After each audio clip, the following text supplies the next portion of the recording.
C'est tout simplement un questionnaire que les recruteurs ont tendance à utiliser pour mieux comprendre en fait comment les candidats fonctionnent, tout simplement. L'idée, ça va être de creuser sur quels sont les comportements naturels qu'une personne va présenter dans le cadre de son travail. Donc ça peut être dans la façon de gérer ses relations, dans la manière de travailler, dans la façon dont la personne gère ses émotions dans le cadre du rapport avec les autres.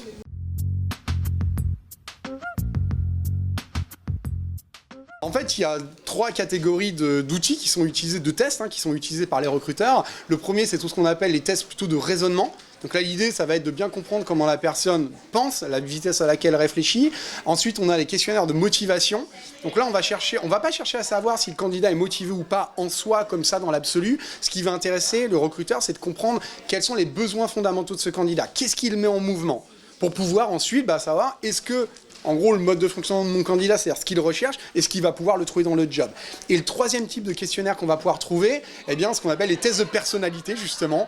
Et là, on est plus centré sur le comment du comportement. C'est-à-dire comment, concrètement, votre candidat, ce candidat, cette candidate, va se comporter à la fois en situation normale et aussi en situation de stress.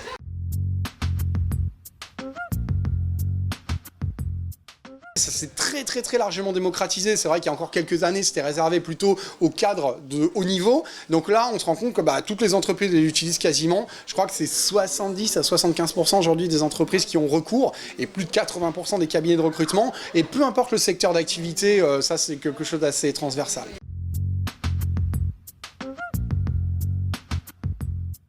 Tout ce qui a trait aux tests de raisonnement, donc qui vont mesurer les capacités d'apprentissage.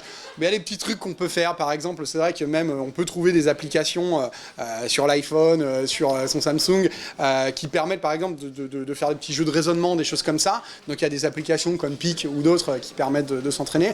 Après, en ce qui concerne les questionnaires de personnalité ou de motivation, très sincèrement, le meilleur conseil que je donnerais à un candidat ou une candidate, c'est vraiment d'être le plus spontané possible, d'être lui-même, de rester lui-même. Pourquoi? Parce que sinon, déjà, on le voit, en fait, quand un candidat essaye d'orienter les réponses. Aujourd'hui, on a des indicateurs de spontanéité, notamment dans les tests.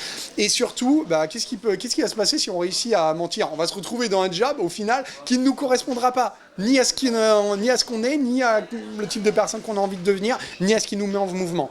En fait, c'est pas un bon calcul de chercher à mentir sur ce genre de test, j'ai envie de dire.